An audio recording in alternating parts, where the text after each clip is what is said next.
Hey, we're here, and we are wrapping up the year. Hey, that rhymed. We are here, and we are wrapping up the year, and you should just be a rap artist. I should be. Drop the beat, Matt. Oh, no, wait, that's my job. Boom, boom, boom, boom, boom, boom. What's up, everybody? You're listening to the Hustle Flowchart podcast with your boys, Matt Wolf and Joe Fier. Check it. Yo. Hey. Hi. You're here. I think I would like some more organic traffic for our website. Who wouldn't? Yeah? I mean, we have a lot of traffic. Do you think we want more, or do you think everyone else would deserve or would like more for their websites as well?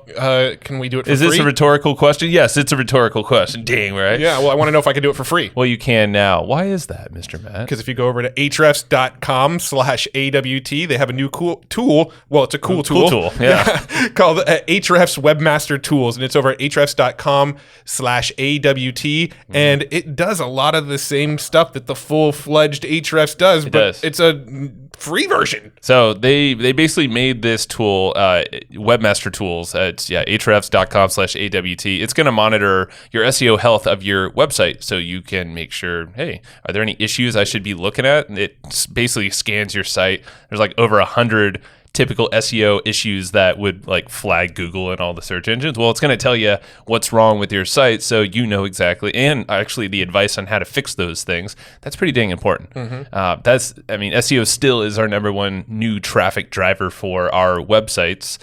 Really, that's across all of our websites. That's how people discover us. So you might as well have a little read, a finger on the pulse of the health of your website and the SEO. It also does backlink monitoring, all these other search traffic terms and things. It's free though. It's free, yeah.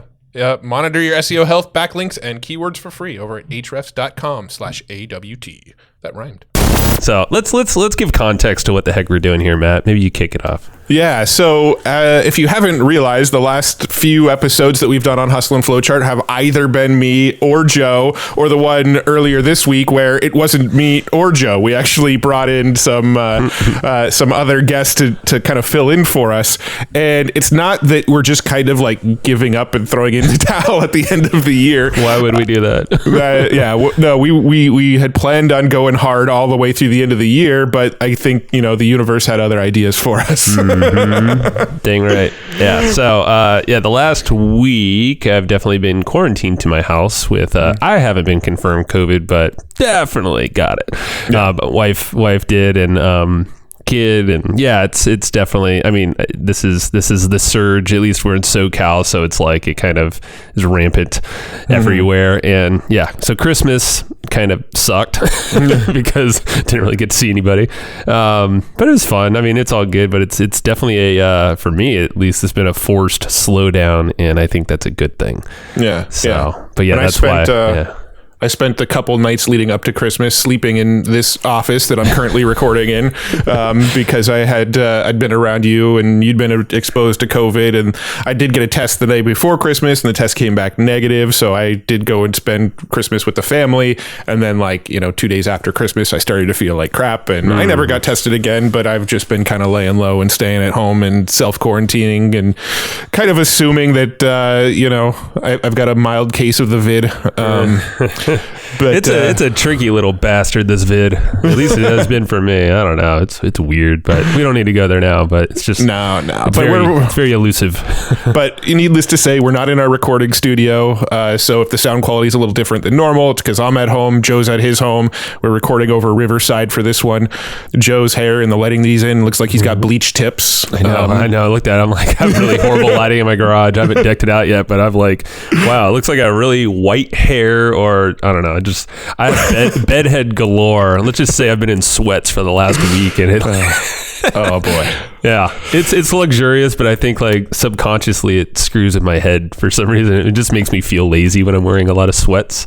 So I'm just like, it's kind of nice. Maybe I'll put a hoodie on for the hell of it. There. That looks good. I like it with a little tuft of hair popping out. Nobody can see this on video, unfortunately, and we're never going to release the video of this. But a tuft of bedhead in the front. And yes, it's about 3 p.m. right now. So oh man, that's what you deal with.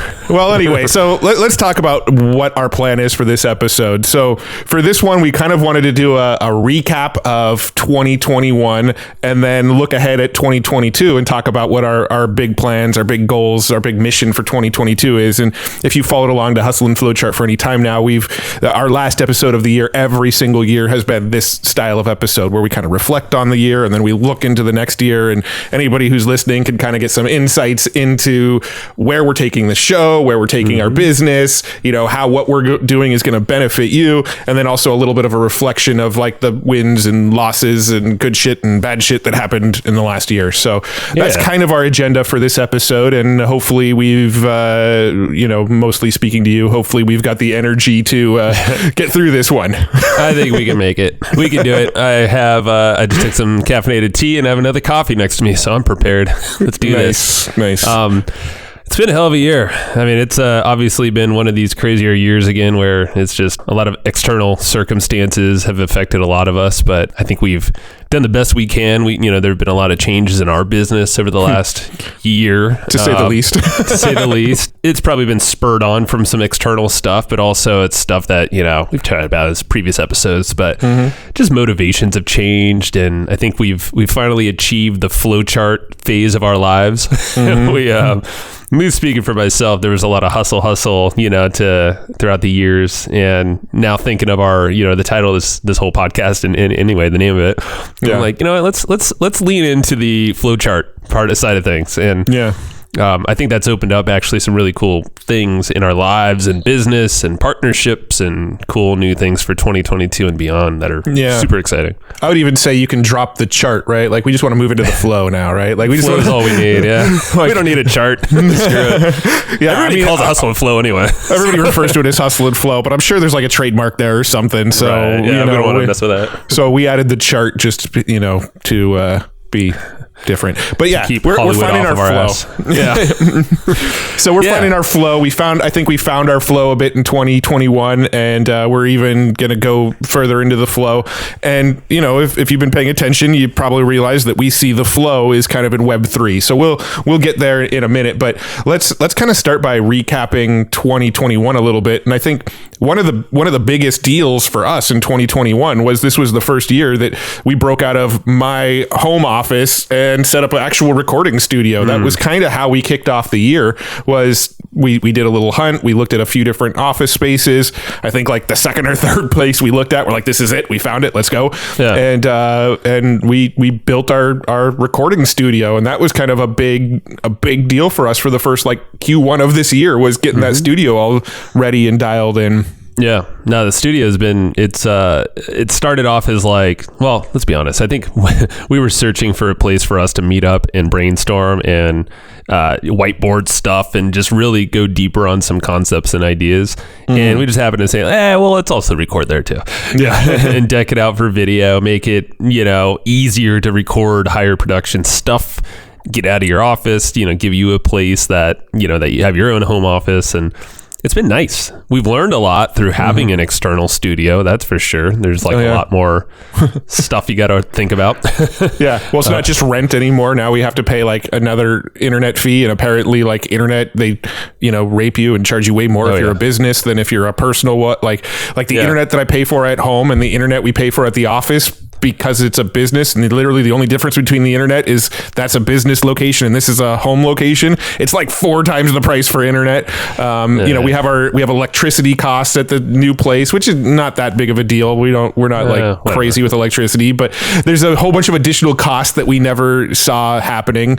We have a landlord that's a pain in the ass. Yeah, we have a dick of a landlord, and I hope he hears me because he doesn't respond to my texts anymore, even though I'm trying to help him out. But whatever, that's his choice. But yeah, these are all factors. I mean, whatever. It's just is what it is. You're dealing with people and new things.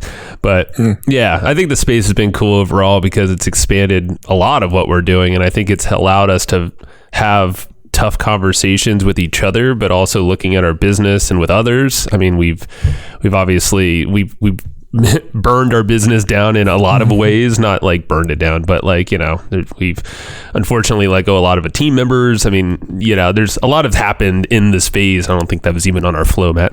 But like, that studio space has really opened up a lot of growth, I would say, overall. you know, and it's been good.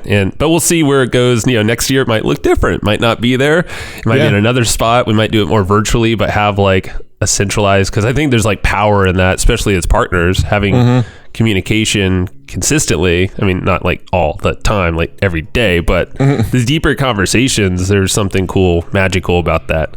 Yeah. Well, I think we found like a good flow for our studio too, right? In the very beginning, when we first got the studio, we were kind of there every day, like Monday through Friday, we were showing up. We were both there. We both kind of, you know, rolled in around between 9 and 10 sometime and hung out till around 5, some days even like till 6 when we had a lot of podcasts on one day. And we kind of, you know, almost got back into this like rat race 9 to 5 sort of feel going into the studio. And then we went like, you know, we didn't create this business to like go into an office and work like the 9 to 5 again. Like that's not why we built this business in the first place. And so we pretty quickly started to find this new flow of like, all right, let's just take Wednesdays off. And then it kind of became, well, you know, if we're only recording on Tuesdays and Thursdays, why are we coming in the rest of the days? So Mondays and Fridays kind of became flex days, where some days we were in the studio, some days we weren't. And then it kind of just became, all right, Tuesdays and Thursdays we're in the studio. Mondays and Fridays are kind of flex days if we want to mastermind or game plan some stuff. On Monday or Friday, we'll go into the studio and meet there. But if we don't really have anything we need to knock out today, then we can just work from home. And then Wednesdays just kind of became like a midweek weekend where we were just kind of like, all right, let's just check out for this day in the middle of the week.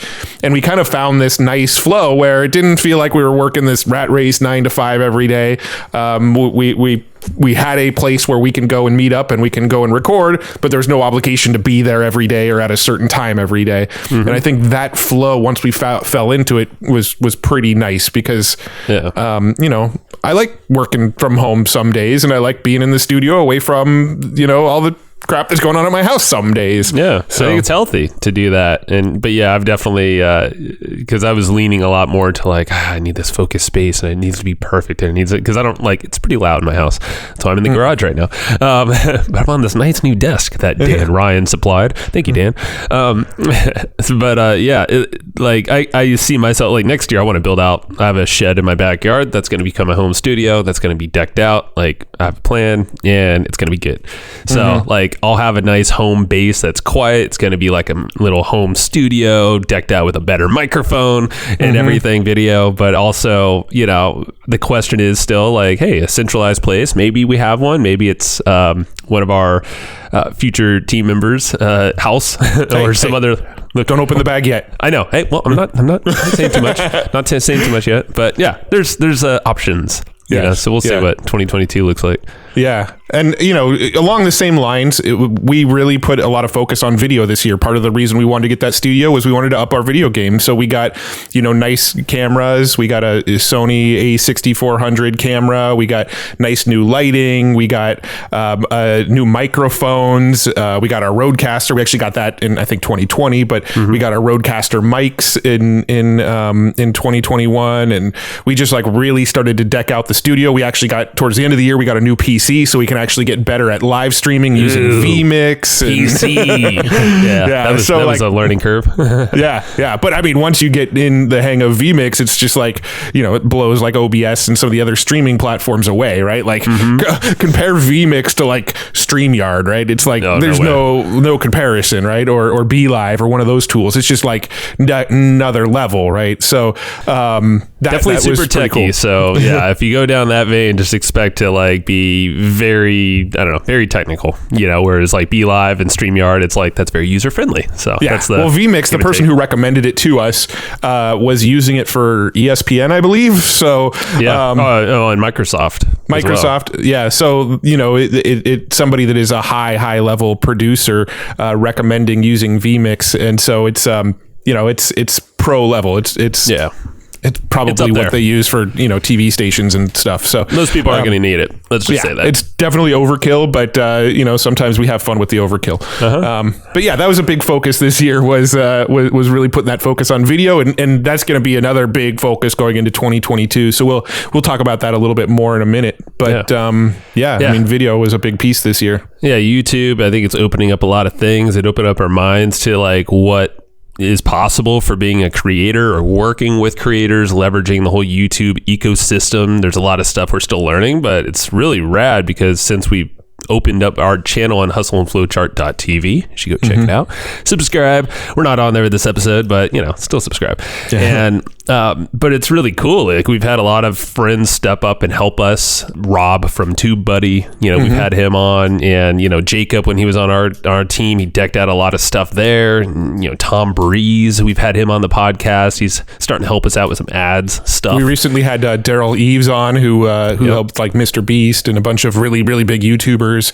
He came on the show and gave us some really good advice. We had we've had a lot of YouTube ninjas on our show, like really kind of pointing out what we should be doing. Have we followed all of the advice we've been given? Don't need to. Don't need to. But it's good to be in the mix there, and no, it's just really cool. So YouTube has been a cool addition, but now, leading into next year, we'll start to describe how we're leveraging it even in a bigger way, not just us doing all the stuff, because that's where I think we're elevating ourselves and getting away from just being the creators ourselves. We'll talk about that in a minute.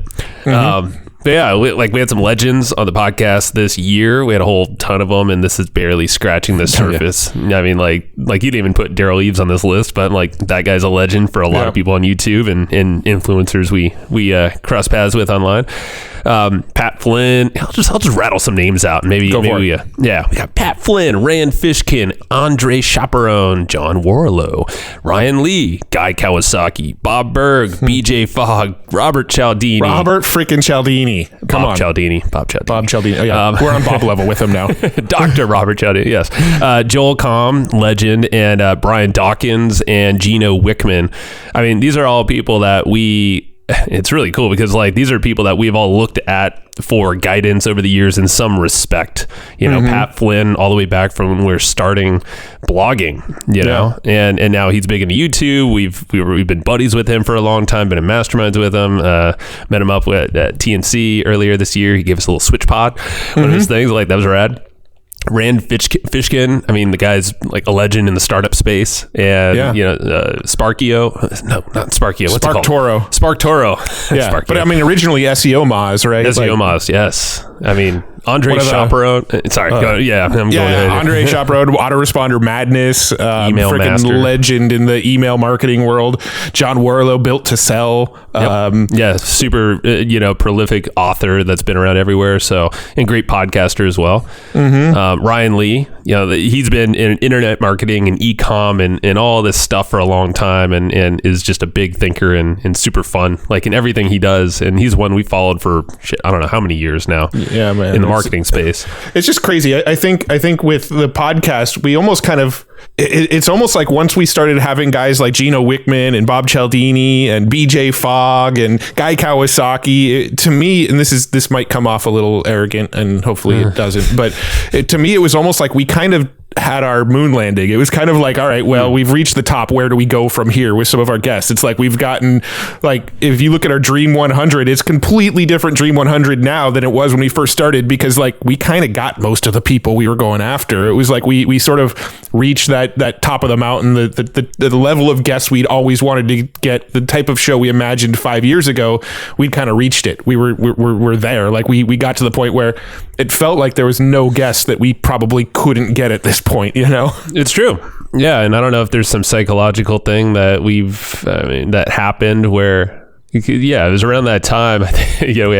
we had Bob Cialdini on, and Gino Wickman was really like the last marketing mind or business type mind that we had. And I don't know, it's just like something I think for both of us, we're just like, okay, we did that, and not saying like we made it or anything, but like, I don't know, in the whole marketing side of things, like, let's be honest, marketing, like, there's nothing new in marketing.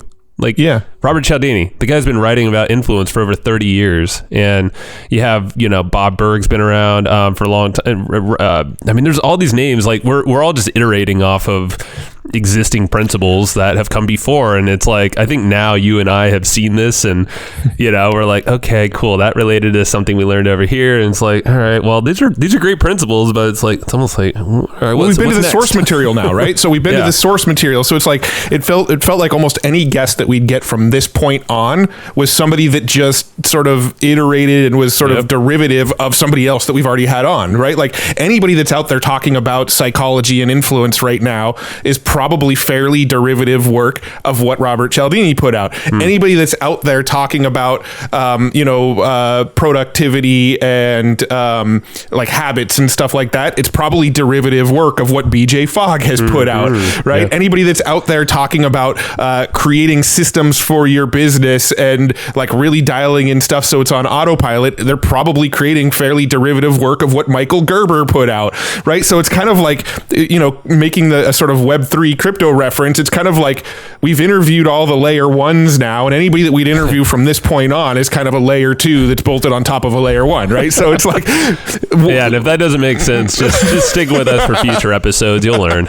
It's okay. You'll learn through osmosis. Someday I'll explain layer 1s and layer 2s. But I think the reference is there. It's like, yeah, I think that's what we did. We engineered this. I mean, it's not like a surprise that we made this happen. And I think that's where a lot of people, well, if you've been listening to it for a while, it's no surprise that we've engineered this, because we talk about the Dream 100 strategy. And I don't know how many people have taken that strategy now and ran with it. And I freaking love it because people are implementing it. And if you don't know what the Dream 100 strategy is, I don't know where the best place to, it's somewhere on the podcast. We've talked about, I don't know if we've had a dedicated episode, probably have. Yeah, I'm pretty sure we have. And I'm pretty sure we have a YouTube video for it. And I'm pretty sure there's something in our members area that explains it, and it's around. Yeah, go do it because it works. No matter what, because that's how we landed all these folks, and now they are friends. Or at least if they're not friends, they're people that we can either call, text, or email immediately, or not immediately. Oh, yeah, pretty much, and probably get a response within a day. Yeah. And it's really cool because that opens up a lot of interesting possibilities to collaborate, and we engineered it. That's the thing. We made it happen. So. But the fact that is like, okay, so we engineered the layer 1s like this, in Web3, and this is why we're pivoting so much and, go in that direction is because that's a whole different way of thinking. Like you have to totally shift your mind and almost build from the ground up. And I mean, you can definitely build with the old principles and whatnot, and they still apply. Not saying they're gone at all, but there's a different way of thinking, and we want to explore that new way of thinking and the cool new approaches that people are taking. So for sure. Yeah. So it was a good year of guests. For sure. And 2021 also saw the launch of PodHacker. I mean, I guess you'd kind of call it PodHacker 2.0 because we did launch PodHacker around PodFest a couple years ago, where we did a live in-person event and mastermind, and we created a sort of initial iteration of PodHacker and an initial training. And when we relaunched PodHacker in 2021, we rebuilt the whole thing from the ground up, right? It's a completely new training program. Everything was built from scratch. And that was really built out of demand, right? That was built out of people sending us messages constantly going, hey, I want to learn how you do your affiliate marketing. Hey, I want to know how you get such big guests on your show. Hey, you guys talk about how you have this big podcast, but you only record 1 or 2 days a month. How are you so systematized with it? How are you making money off of newsletters and sponsors and affiliates and all of this stuff? And all of these questions kind of came in from like different angles and, different perspectives on what we do. And we went, let's build PodHacker, because PodHacker shows the complete picture, right? PodHacker shows how we're getting good guests. It shows how we're monetizing, how we're recording in a systematic way so we don't feel ever too overwhelmed, how we're prepping our guests, how we're prepping ourselves, the templates, the email outreach for sponsors, like literally everything we're doing in our entire business. We're like, let's just lump it all into one course. And that way, if anybody asks us about affiliate marketing, we send them to PodHacker. Anybody asks us about getting big guests, we send them to PodHacker. Somebody wants to ask about getting sponsorships, send them to PodHacker. It was the whole thing, everything. Yep. Yeah. It was definitely forced out of us to, but in a great way, because we know it has helped and still will help a lot more people. Now it's going to be it's a different, I'm jumping ahead, but because it's just so related, PodHacker, we took it as far as we could take it, and we could have taken it more, to be honest, but we didn't want to. And I mean, I've reflected a lot on this, and I know you're the same or similar, Matt, but like we're builders. We build shit. And like I was like reflecting all the way back to my Lego days when I was a kid. Like when I would build something. When you were a kid, what's wrong with you? I still build Legos. I want Legos. I heard Lego sets. If you still have Lego sets from back in the day that are like discontinued, that they're worth more than gold. Really? I heard some stat, like I read some article, and obviously it's probably dependent on the set. I never had a set as a kid. I just had the random like hand me down like random set of, big bucket that you just dump everywhere. I mean, that was me. My whole childhood is building random things. And then, but what would I do? Oh, I'd be like, oh, that was fun.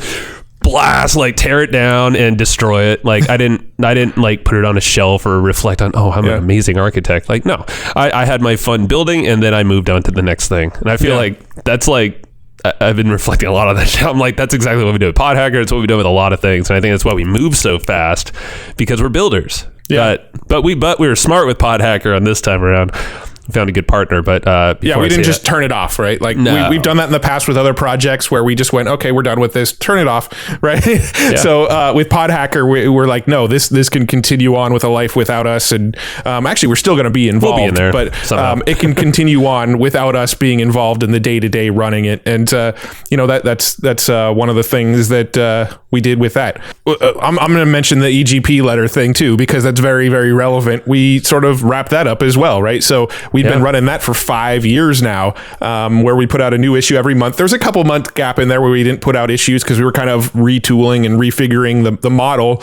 But for the most part, we put out an issue every single month for 5 years. And we decided in 2021, let's just go ahead and phase this thing out, because, we're getting into this Web3 space. We're helping build these like future technologies now while still sending snail mail to people. And it just felt very incongruent to like where we were headed. So, And that's what I was going to say, going back to the whole builder thing that you were saying, that was kind of me growing up as well, except I was doing stuff digitally, right? Like I learned how to program when I was, 12 years old. I used QBasic and Turbo Basic and some of the programming languages that were around at that time. And I've always been sort of that digital version of a builder. I built, I used to build websites around my favorite games, Diablo 2 and StarCraft and Warcraft and games like that. I used to build like little HTML websites on Angel Fire and GeoCities and Tripod. Was the best. I used to build websites on there. So like I was like from a very, very young age, as soon as I got my hands on a computer, I was like this digital builder. And I was always trying to figure out how to build things. That was later. I know you were what were you doing before 12? Because I know you had because I was doing some website stuff. You went way deeper around that age. Yeah, I had some sites around Korn, the band. I mean, I was in sixth grade when I learned to code. Sixth grade. Sixth, yeah. No, that's pretty solid, man. That's early. So that would have been 11 or 12. That's early. Yeah. So like before that, I don't know. I played video games. I don't know. I don't remember. And there was my life before computers, and I don't remember what I did before computers, and then my life after computers, where I was just like obsessed ever since. So that's funny.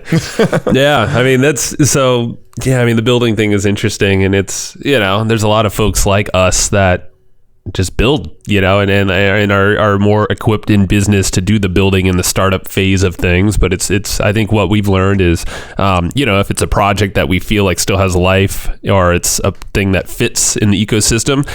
EGP letter wasn't, and that's why we wrapped it up. But it's really smart with PodHacker. I mentioned we found a partner, Adam Shively. We had a whole episode with him a couple weeks back or so.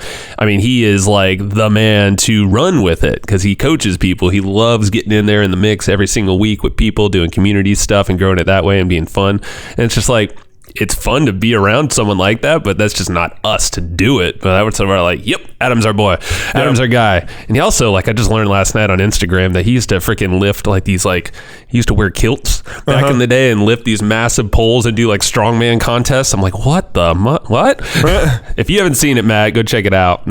He's posting up some random funny stuff that I never knew about him. But the guy's was it like the, what do they call it? Like the caber toss or something like that? Something like that. It looks like a telephone pole. He was basically lifting up off the ground and then throwing it. I'm like, Jesus, and with a kilt on. I'm like, yes.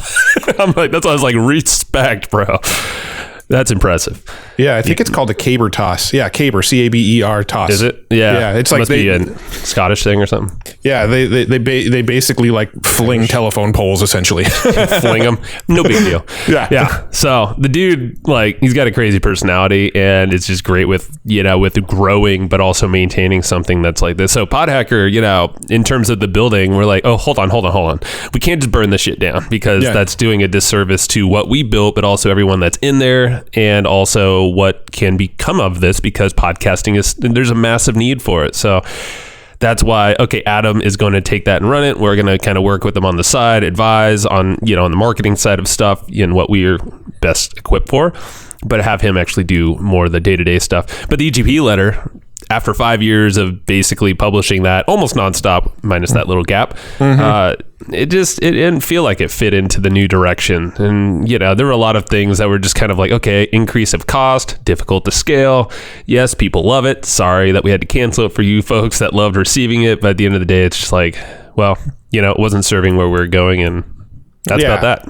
Used paper, valuable resources, had to, killed a lot of trees sending that newsletter, I'm sure. Shipping around the world, so it's more, to get all the green friendly side of it. I do have a tree hugger hat right now, so I guess it's... Yeah, there you go. We did it for the trees. That's why. Team trees, hashtag team trees. Yeah. We love trees, but it wasn't the only reason. Yeah, no, for sure. And I know, like, when it came to like customer support, one of the biggest things we heard in customer support around the EGP letter was like, man, I love your EGP letter, but I got a stack of 7 over here that I haven't read yet. Right. Yeah. So they were kind of just piling up for people, and people weren't getting through them. And, it kind of got to a point where we're like, all right, the costs are getting to a point where we're basically like break even on this thing. We're also hearing that people aren't able to read them as fast as like we're getting them to them. There was shipping issues. Like we mentioned the story of our Traffic and Conversion Summit booth, where we literally had like a stack of like 100 of them that we gave away because of the returns from bad addresses that came back to us, and which is a little demoralizing when you see how many actually get returned. And we've been up on the whole like. Well, that was like a year's worth. So just to put it into context, that was like a year's worth of returns. Yeah, good point. But still, it was like, man, that is a lot that we've shipped literally around the globe. Like some of them, I think, went to Norway and then would come back to us. I'm like, geez, this thing like went around the globe and then back to us, and like for no one. Like, yeah. So yeah, and actually we should go back to traffic and conversion because we skipped that on our little list here. I know. It just it kind of felt out of flow with the other stuff about shutting things down. Yeah. Well, now here's a segue.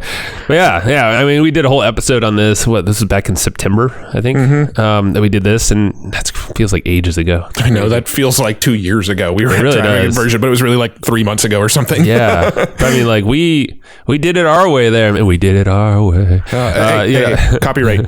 Oh, whatever. No, I'm not gonna bleep that. No, I'm just kidding. But yeah, we just set up shop at TNC. We had a cool booth there, and we just kind of made it our own little party. We had a blast, man. We were sitting there. Yeah. We bought little plastic shot glasses, and we were sitting there sipping on little shots of whiskey from time to time, and sharing it with our friends that came by. Like we didn't try to Michael pitch Jordan anything. Tequila too. We didn't try to pitch anything. We just hung out at the booth, and friends came by and hung out with us. And most of the time, we were just sitting at our booth chatting with friends. It was like our hangout spot.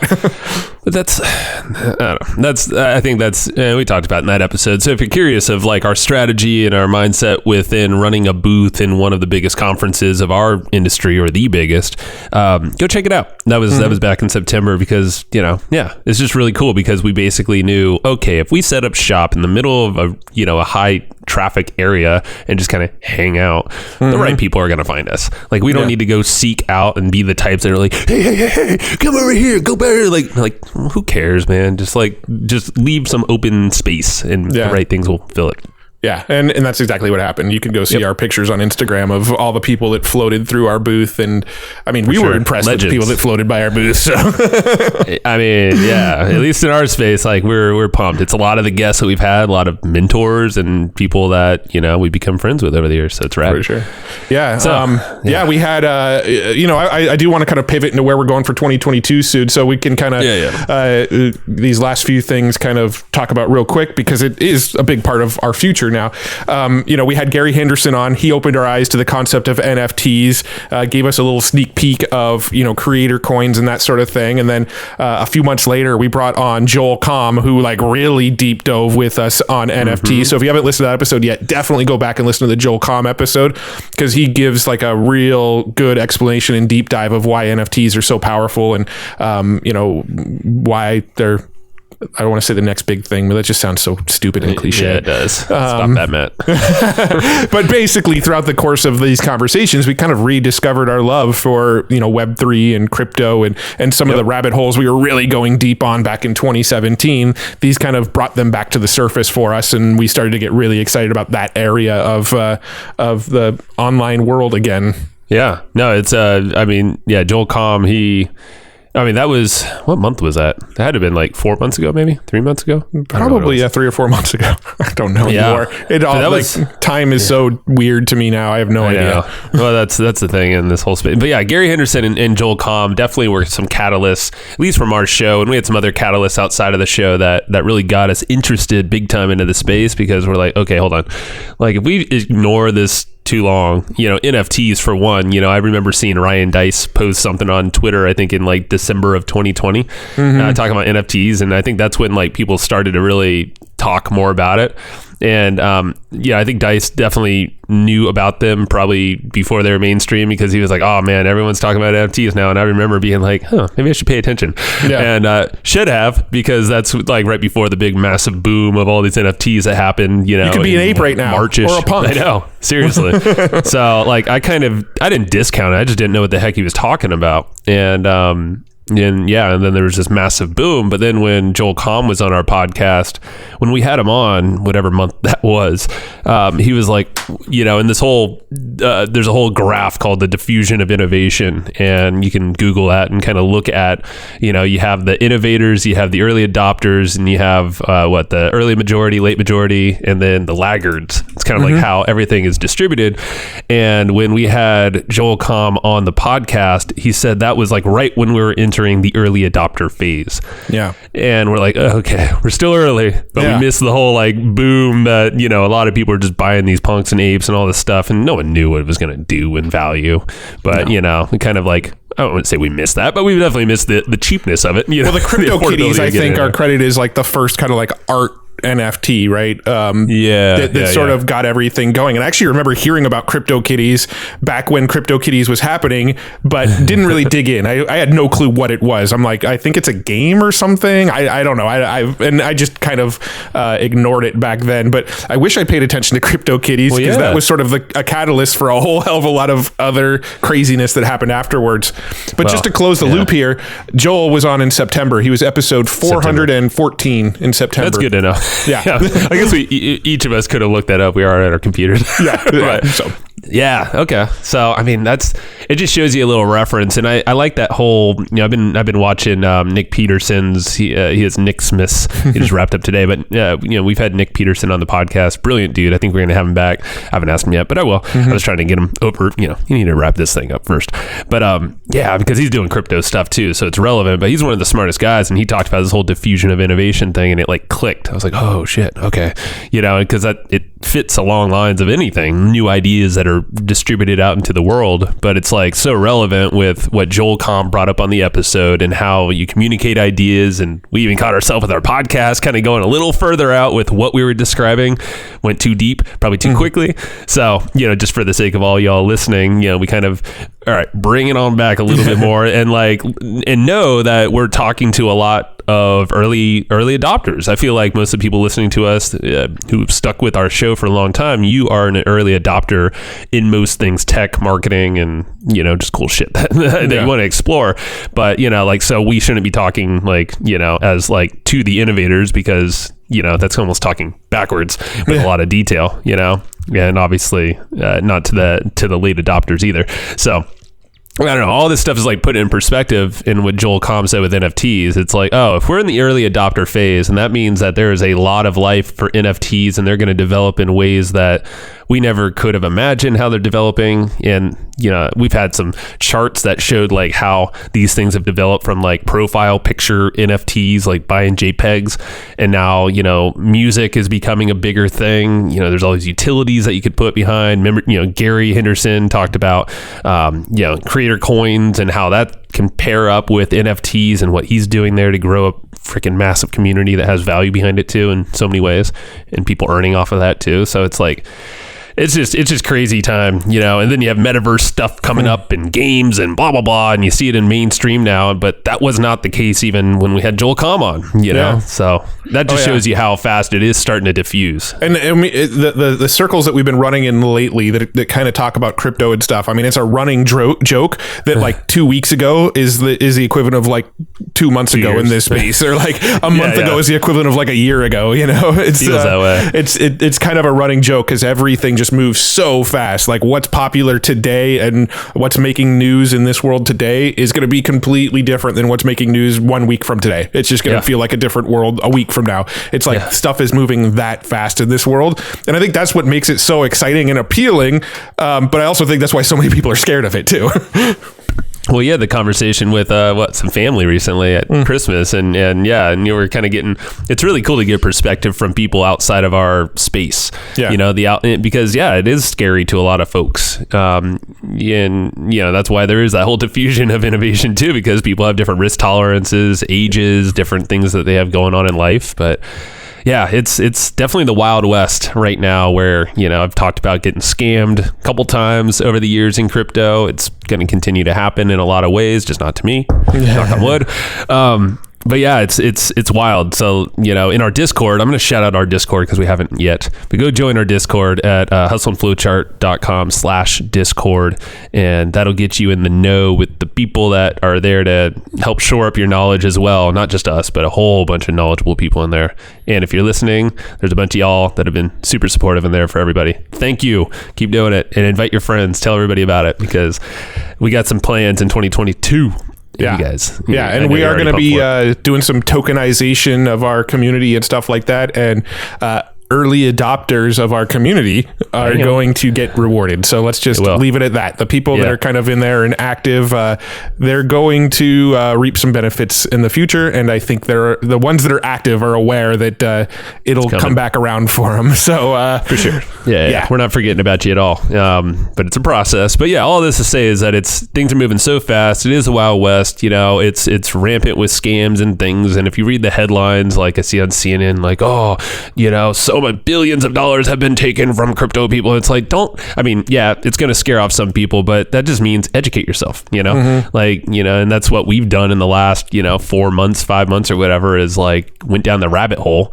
And thanks to people like Gary and Joel, that's why we have rediscovered our love for crypto and realized what's possible with this thing Web3 and what that kind of means. And, dove in all these different YouTube videos, learned about economics and stuff outside of just Web3, but actually like, oh, wait, hold on. Why is this such a big thing to decentralize and get away from fiat currencies and leverage technology to kind of equalize everything? Like I don't know, like you start going down a rabbit hole and you're just like, wow, this makes so much sense. And it's really tough to ignore. Yeah. I mean, for the first time in my life, I actually gave a shit about what the Federal Reserve did with interest rates, right? Like, exactly. I never paid attention to that kind of stuff in my life.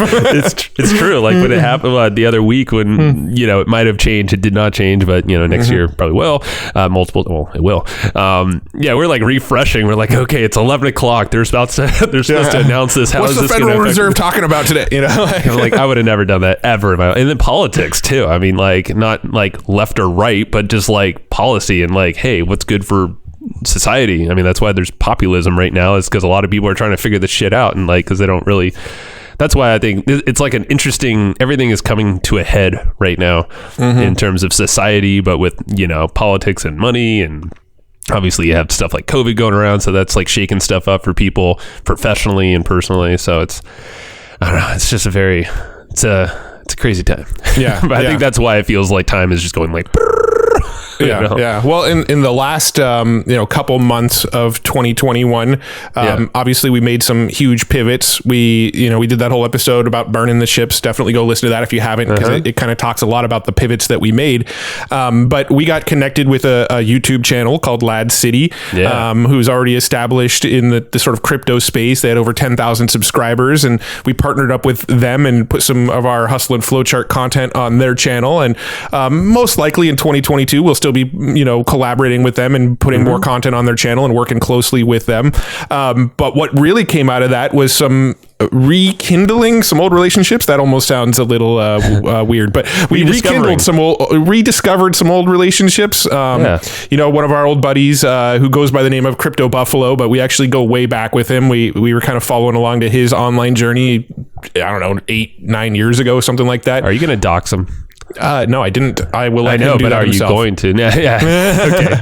Don't do it. That's not my place. I will dox Jason Moffat though, because he doesn't hide behind anything. He's pre-doxed. Yeah. It's true. But we reconnected with Jason Moffat, who kind of has gone deeper into the crypto world as well.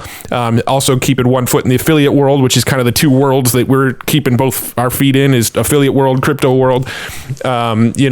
His partner Dave, Fun Uncle, who's also another content creator on Lad City.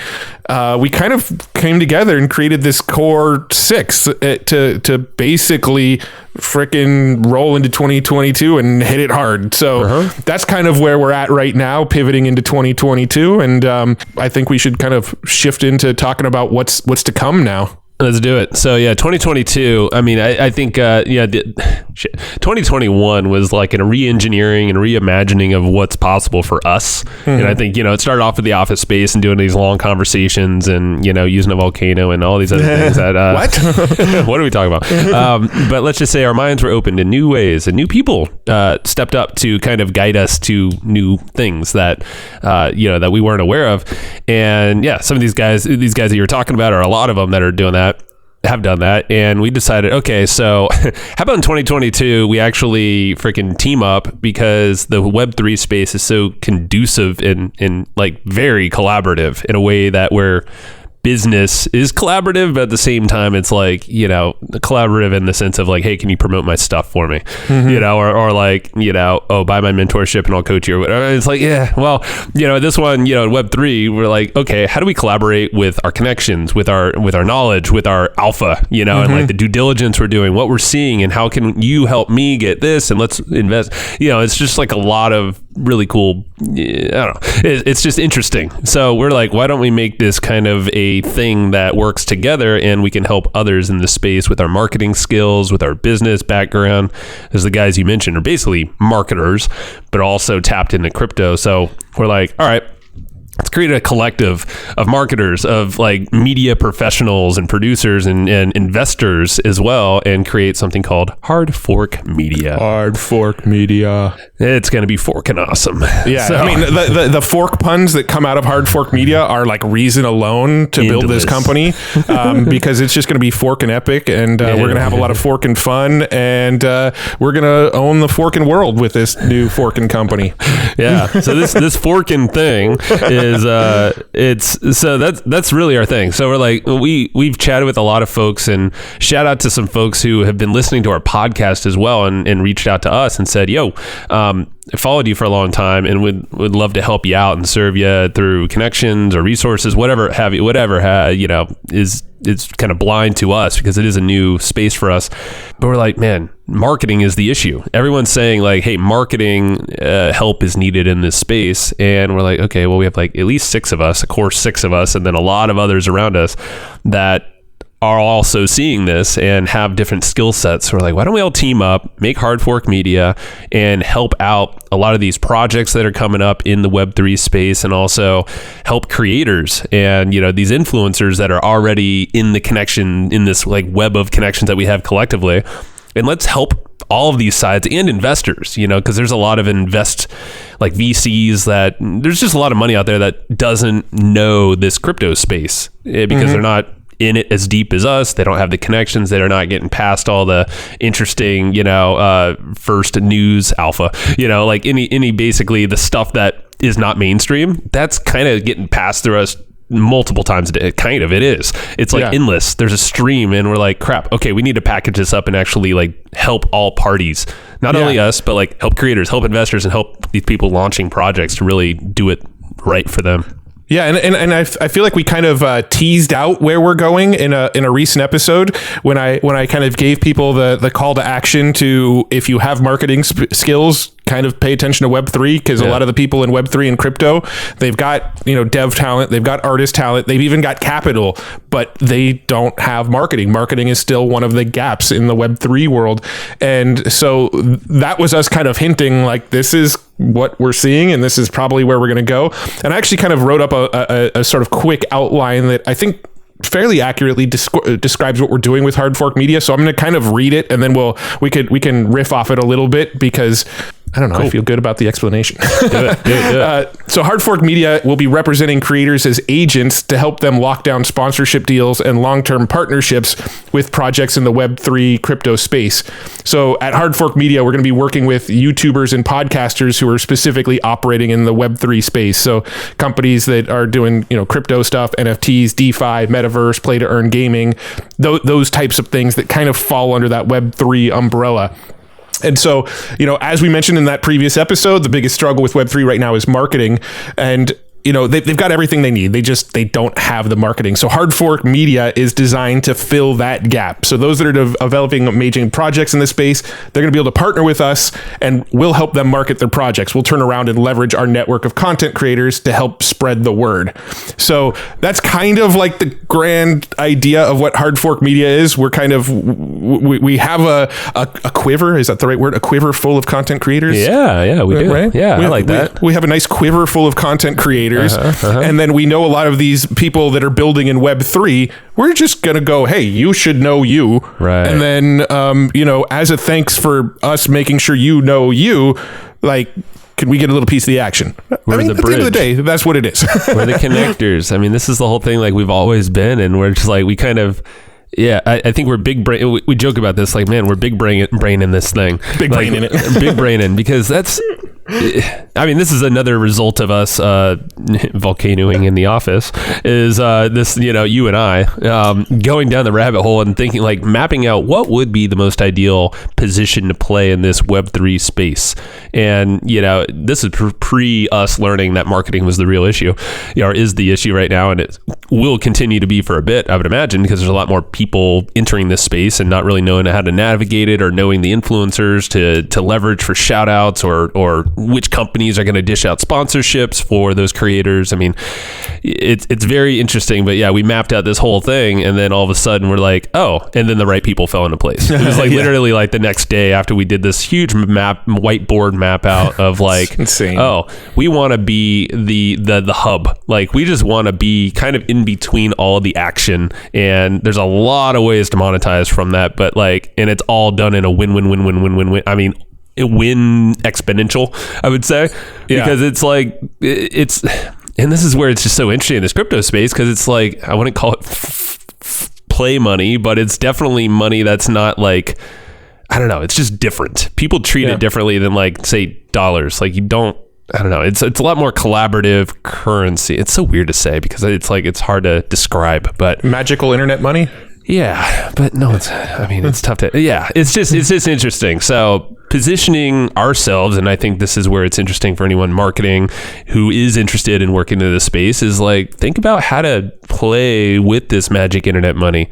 Like, I saw Sharon Srivastava on our podcast. He emailed and talked about how he's starting to get sponsorships in, ETH, in all this other currency.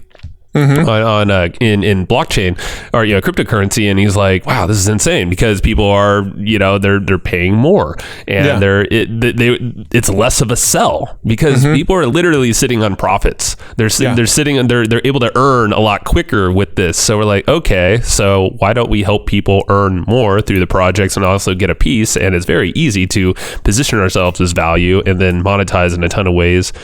I mean, we'll go down the rabbit hole on that probably in a later episode, but it was just interesting. You mentioned like a single day where kind of pieces fell into place. And I remember that day because you and I had just been whiteboarding. You looked at your phone and you're like, did you see this email from Moffat? He mailed his whole list about this, crypto project that he's getting into or something. I don't remember the exact context or like what the email was about. City. It was Lad City. Oh yeah. He was promoting Lad City. That's what it was. Yeah. And you were like, did you read this email? And I was like, yeah, I think I saw that. I didn't pay too much attention to it. And you were like, I'm going to go ping Jason. You ping Jason and Jason's like, do you have time today? Let's jump on a call. Yeah. And like literally that day we had a call with Jason. Jason started talking about Lad City. He started talking about Buffalo, and we're like, this is really exciting. And he's like, yeah, you guys should talk to Buffalo, maybe get involved with Lad City. And we're like, yeah, that's a good idea. So that same day I reached out to Buffalo. Buffalo responded the same day and said, yeah, let's chat tomorrow. That next day we were on a call with Jason Moffat in Buffalo, right? Like, and then that day we were talking to him and he's like, yeah, I know Hustle and Flowchart. I've listened to some of your episodes, and I remember you guys from back in the day when we used to chat internet marketing 10 years ago. Why don't you guys come be part of Lad City? And that happened within like a 48-hour window, all of that. That's the beauty of creating space, man. Like what we did prior to that is decide, Pod Hacker is not for us in the long term. I think in that same conversation, that's when we decided EGP letters got to go. And like, because there's just too much happening. Like we were just spitting out too much energy. And I thank you, Matt, for helping me see a lot of that. And because I think I was resistant because I was like, man, I want to keep, because it's helping a lot of people and I want to help more, and I know how much people love this stuff, but at the same time, it's just like, damn it, man, it's not what's genuinely lighting us up, and that's not the exponential growth that we can give to everyone around us in value. Yeah, and if it's not lighting us up the way we want it to, it's probably going to show through in the content. So 100%. let's work with somebody who is going to be more lit up about it than we are, which is where Adam came into the mix. Yeah, so for sure. I just think I think it's the right moves. Time will obviously tell whether it's the right moves or not. But like we said, there's a lot of ships that are kind of burned now. That some of some of the paths we took, there's kind of no going back on now. And I love it. So. That's the way it should be, man, because that's forcing us, not forcing, but it's allowing new things to show up. And that's the beautiful thing is I feel like throughout all 2021 has been that like, oh, shut that down. Oh, boom, a better opportunity or something just filled that space. So that's all we're doing. I feel like we're doing that even more now too. Yeah. Still. And then, so speaking of Hustle and Flowchart, this show that you're listening to right now, there's going to be some changes, right? We are, the goal of the show is less going to be about bringing on the world's best digital marketers and authors and entrepreneurs. And now we're going to start bringing on experts and authorities and influencers and visionaries in the Web3 crypto NFT space, right? That's what we're really lit up about. That's what we're trying to get other people lit up about, because we sort of see the matrix now. We see the future. We see where things are going, and we're like, if you're not paying attention to this, you're going to miss the boat. So start paying attention to this. So it's kind of our goal now to turn Hustle and Flowchart into a show that onboards people, that becomes this on ramp into getting into Web3 and getting a better understanding and getting more comfortable with it, so that you can see what we're seeing, and you can you could come in and dip your toes in the water and then jump fully in eventually, like we did. That's kind of our goal with the show now, is to take it in that direction.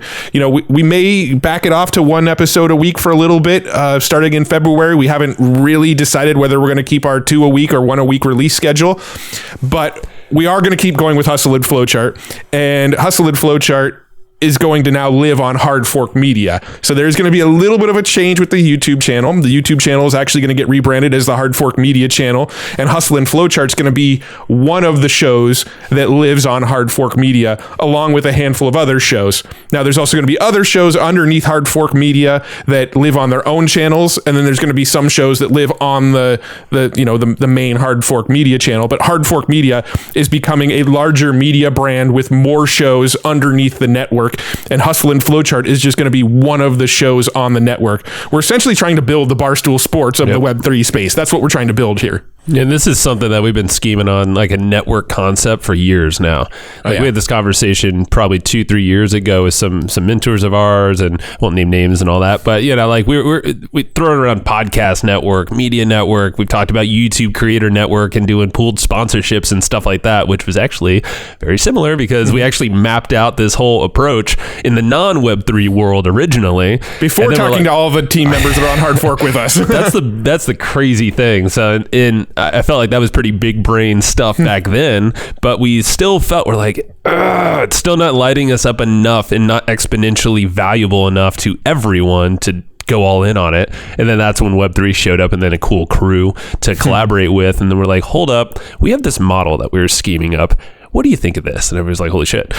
So, yeah, exactly what you just said. Like, we want to be more of the Barstool Sports kind of, web or media empire, essentially media network in the Web3 crypto space, where we are bringing in the best content influencers on YouTube, on TikTok, on podcasts, any channel that is listening to Web3 type topics, and more or less be their agents and be their partners and give them opportunities and allow them to work in the lane that they work best, being a creator, whereas, the deals can flow through us. We could do the due diligence. We have the investors, we have the sponsorship connections, we have resources, we have all these things that influencers, creators might need. So we're going to pass on the right details, but also project owners. The idea is to also be in the know of, or at least in the flow of new projects that want some help in distribution. So we're going to be there as their agents as well, and kind of just help this whole collective grow and do it at a level where it's high production quality, almost like ESPN style is kind of like what we're thinking. That's Buffalo's specialty. That's right. That's why he got involved in Lads in the first place, was he had that high production quality, like that. I want to build like the sports center of crypto, and he was doing that for Lads, and now he's ready to help do that with Hard Fork Media as well. So like the video quality that you're seeing on YouTube right now, that we thought we were like really up leveling, like that.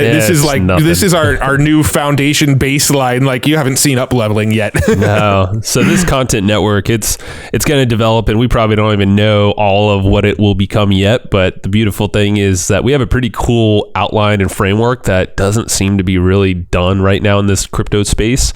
I mean, shit, it's not really even done in the creator space that well. It is done, of course, but but you see like podcast networks, very valuable, very helpful for a lot of folks that don't know how to monetize, get guests, or whatever the thing is that networks provide. Well, we're just doing that in the Web3 space. So, the idea is to be the trusted resources for all these parties and the audience listening, of course, because that's what will, keep the influencers making their stuff. But, and then be that core content network with that focus to grow all the technology in the Web3 space.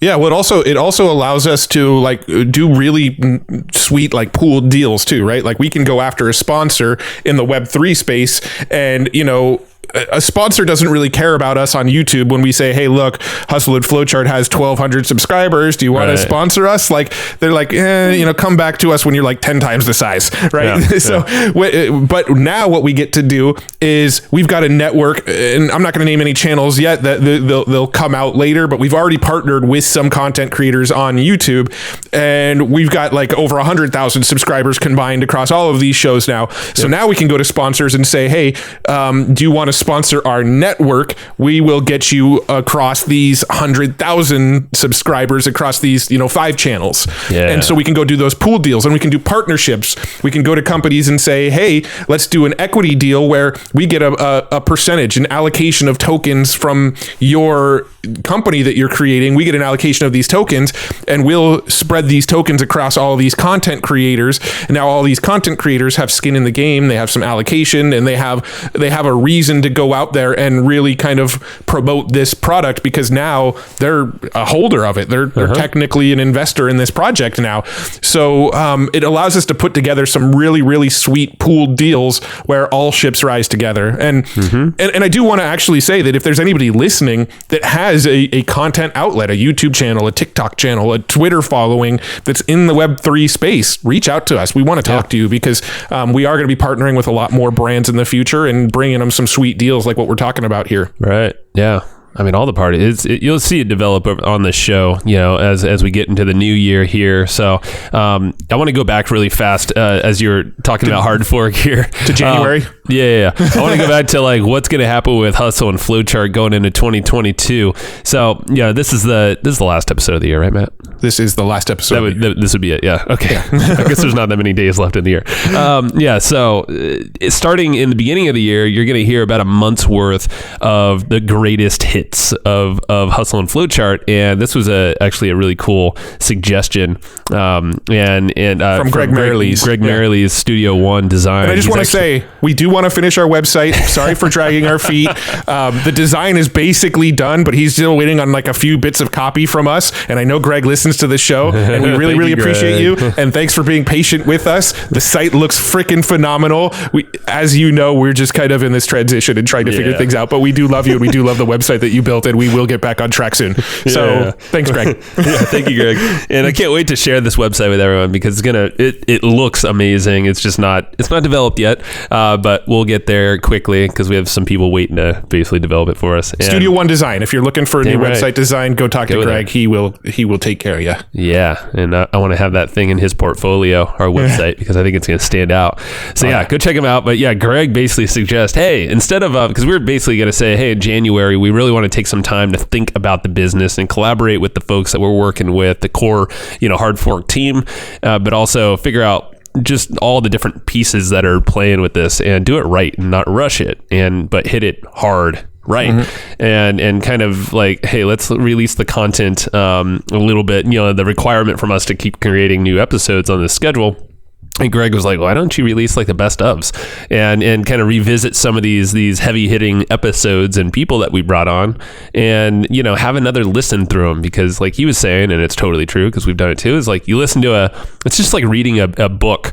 It's like if you read the book multiple times, and especially in different phases of your life, as you've experienced or learned new things, you hear different things or you read new things and have different perspectives from the same content. So that's what's going to happen. I know I'm going to re-listen to these episodes throughout the month of January. So that's what's going to happen. We're not going to name names on this episode, but you'll see them, and I think you'll love them. What I do want to say about the episodes, so we've already pre-selected which episodes are going to come out.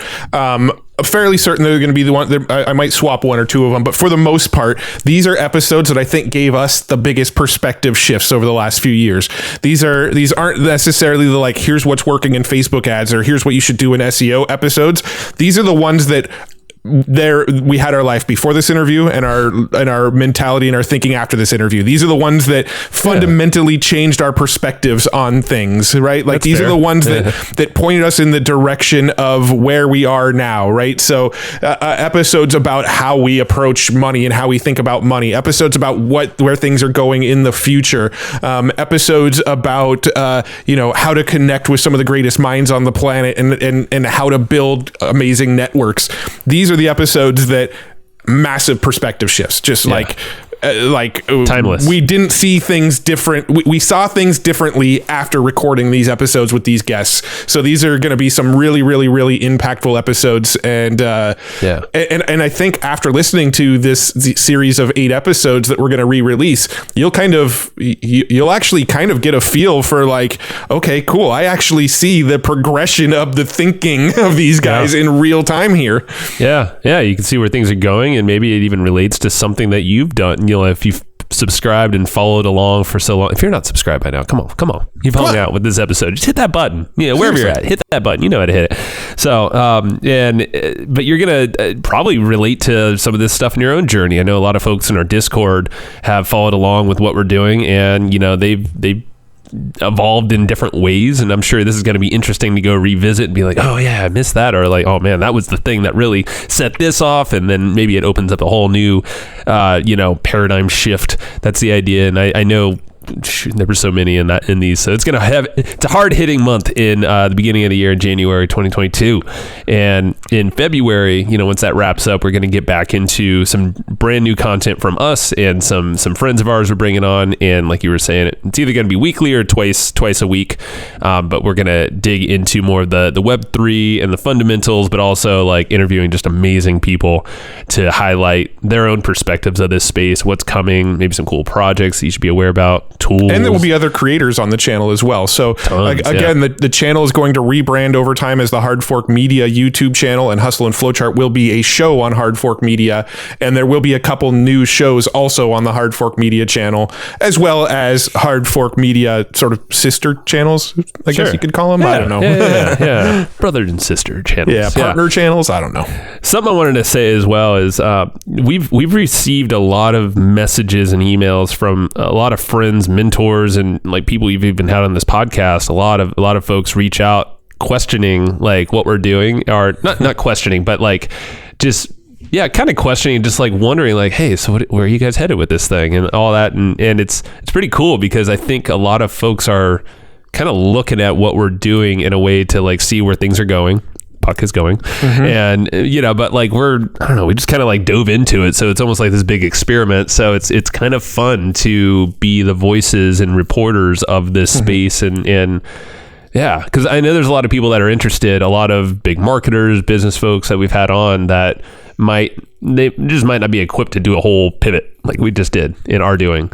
So it's I don't know, I feel very grateful to be in this time and the ability to make this move, but also help others that are kind of paying attention here, because I know a lot of folks have reached out and said like, hey, keep me up to date because you're really helping us to kind of figure out what to do with this new technology in terms of marketing and business. So don't feel like we're just like losing touch of all that stuff. It's definitely integrated. This is just like a new evolution of it, basically. Yeah, I feel like we'll always kind of keep our fingers on the marketing, entrepreneurial like pulse of things, right? Like we love tactics. Like we're tactical people. We love to test tactical stuff. Even in the Web3 space, we're messing with tactics all the time, right?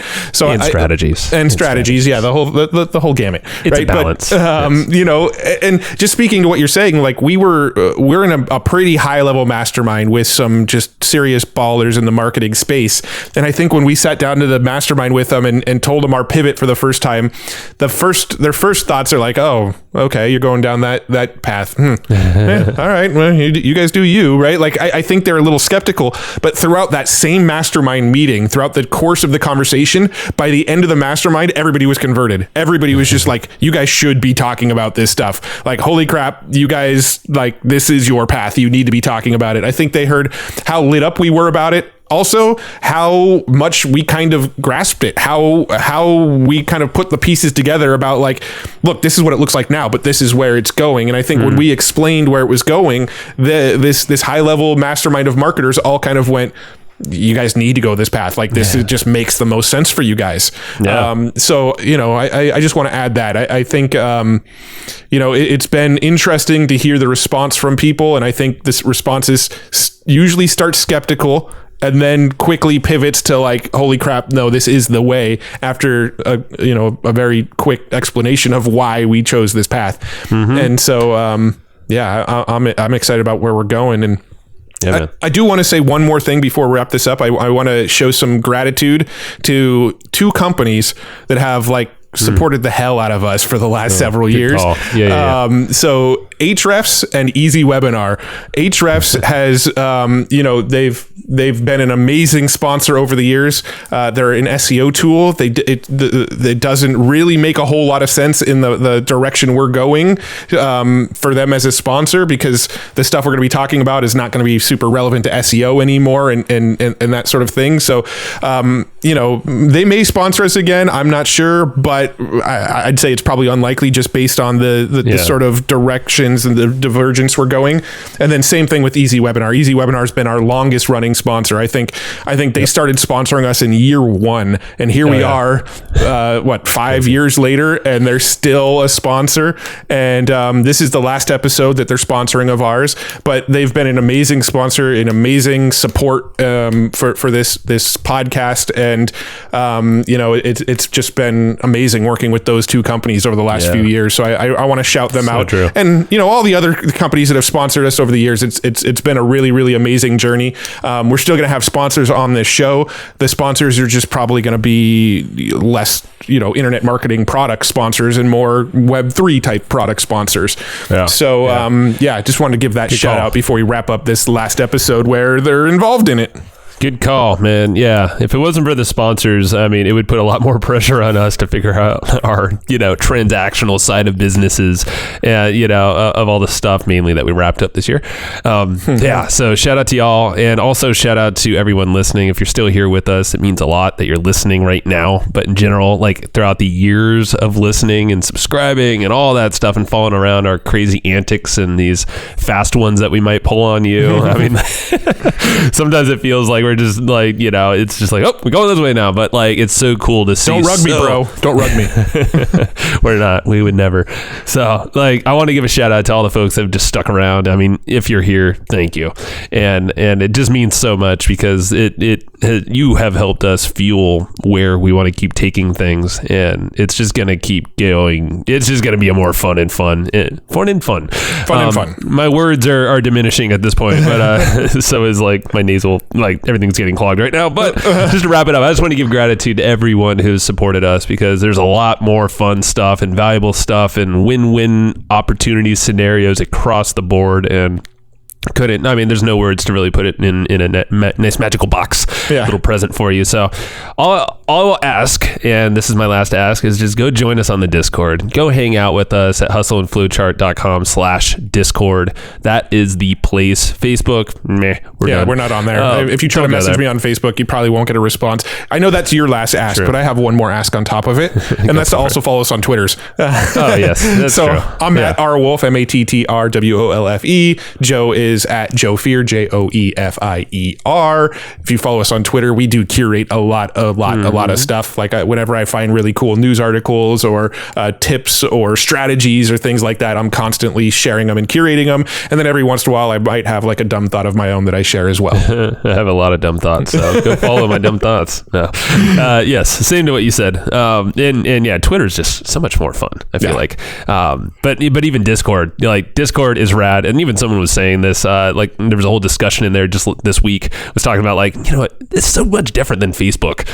How people are so much more collaborative and supportive and all this stuff, and it just feels like more of a genuine community that you would wish in an online community. And I feel like that is what we're developing. That's what Discord kind of, not as a whole, but it's a lot more conducive to that. So just if you're still on the fence about I don't want to join another app and do it, just do it. Just test it out. You're going to be confused for the first month of using it, but I promise it's worth it, because the connections and the people and all the cool stuff you're going to learn there and be supported, it's totally worth downloading the free app and just hanging out a little bit here.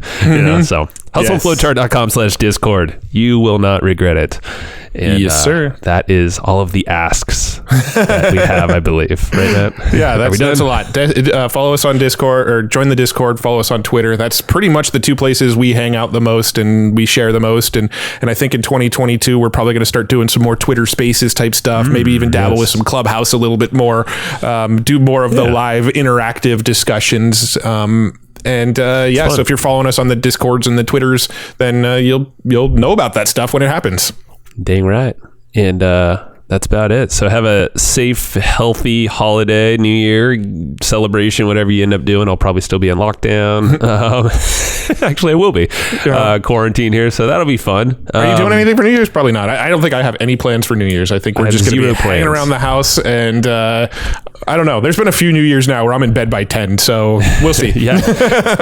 I'm usually sick on New Year's, and I rarely ever get sick, but there's no exception this year, so yay. Yeah. But maybe we'll do a fun Zoom. Actually, last year I think I watched the East Coast New Year's, and I was like, cool, did that. All right, check that box. Night. Hey, we can do a Zoom New Year's countdown where we're on we're live and people can watch us hang out on New Year's and be boring. It's not going to be that entertaining. It won't be that entertaining. We'll probably just be sitting there watching YouTube videos, and then we're hey, the ball's dropping. Yeah. I'm going to suggest to other people to just live their lives. Yeah, just live your life. Just do your own thing. But don't try to pay attention to ours, because the reality is pretty boring. Just going to be honest. We don't need to sugarcoat anything. All right, let's end it at that. Appreciate y'all. See Happy you next New Year, everybody. Thanks for tuning in. I don't know why I'm waving at the camera, but bye, man. I love you guys. Love you. Thanks so much for tuning into that episode. I hope you dug it. I know Joe and I dug it. I actually kicked Joe out of the room. He's not here right now, because I wanted to tell you about a tool that I really, really dig. We use it in our business. We recommend it all the time. It's called Easy Webinar, and it's a tool that lets you do live webinars, automated webinars, hybrid webinars, and, pretty much any other kind of webinar if there are other kinds of webinars.